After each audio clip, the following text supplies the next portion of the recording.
Hello, and welcome once again to your favorite channel. Today, we will be talking about a ravaging issue that continues to stain the Kenya Police Service for a very long time: police brutality. On the world stage, Kenya's police service does not stand among the leaders in accountability or professionalism. In the World Internal Security and Police Index, Kenyan police is ranked as the third worst police service globally, behind only Nigeria and the Democratic Republic of Congo. Such a low ranking reflects deep structural problems in policing capacity, legitimacy, and public trust.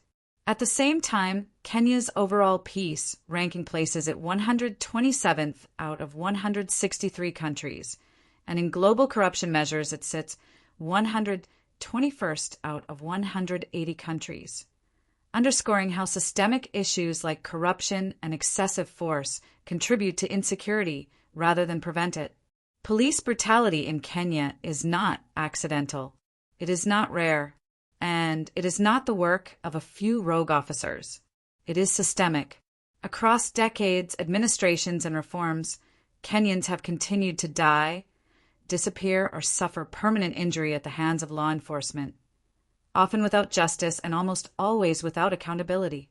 From informal settlements to rural villages, from protests to ordinary traffic stops, violence has become a routine policing tool rather than a last resort. One of the earliest cases that shocked the nation was the killing of baby Pendo. In August 2017, during post-election unrest in Kisumu, police officers stormed a residential home.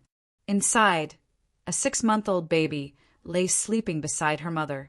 Officers beat the mother and struck the infant. Baby Pendo later died from severe head injuries. A baby killed in a police operation. The case exposed the brutal reality of crowd control tactics in Kenya, where batons and boots are used indiscriminately, even against civilians who pose no threat. Yet baby Pendo was not the last. In the same year, Yasin Moyo, a 17-year-old student from Nairobi, was shot dead by police while watching television in his home. The bullet entered through a window during post-election operations. Yasin was unarmed. He was not protesting. He was not running. His crime was simply being poor and present. Then came the case of the Kianjikoma brothers in 2021. Benson Jiru and Emmanuel Matura were arrested by police in Embu over an alleged phone theft.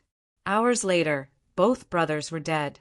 Their bodies showed clear signs of torture: broken limbs, internal injuries, and blunt force trauma. Police initially claimed the brothers committed suicide while in custody, an explanation that collapsed under medical evidence. Public outrage forced action, but only after relentless pressure. The officers were eventually charged, yet the slow pace of the case reinforced a painful truth. Without noise, justice does not move. One of the clearest examples of police violence during recent protests is the killing of Eric Keonishini. Eric was a University of Nairobi finance student who attended the June 25, 2024 anti-finance bill protests in Nairobi. According to IPOA, Eric was among several protesters who died during the clashes near Parliament. Independent investigations later painted a clearer picture. A BBC Africa Eye investigation, which analyzed more than 150 images and videos, concluded that Eric was unarmed and walking away from the protest area when he was shot in the back of the head. The investigation identified a uniformed security officer positioned approximately 25 meters away at the moment Eric collapsed, indicating the fatal shot came from state security forces. Despite the availability of visual evidence and public identification of Eric as a victim, no officer has been convicted in connection with his death. The Kenyan government later blocked public screenings of the BBC documentary, further raising concerns about transparency and accountability in the investigation. Another case that highlights the everyday nature of police brutality is the killing of George, a businessman from Karatina. On the night of January 18, 2026, George was involved in a verbal dispute at a petrol station when two police officers arrived. CCTV footage from the scene shows an officer physically assaulting George, even as he attempts to step away from the confrontation. Moments later, one officer is captured shooting George at close range, striking him in the head. A post-mortem examination confirmed that George died from gunshot wounds, ruling out accidental discharge or self-defense claims.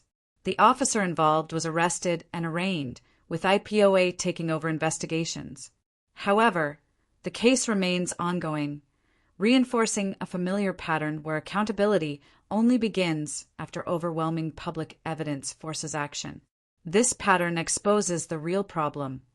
Accountability in Kenya is not driven by law. It is driven by embarrassment. At the center of this broken system stands the Independent Policing Oversight Authority. The Independent Policing Oversight Authority was established to investigate police misconduct and restore public trust. But over the years, it has become painfully clear that the institution is struggling, not because it lacks legal mandate, but because it lacks political freedom. Investigations drag on for years. Witnesses lose faith. Evidence degrades. Families bury hope alongside their dead.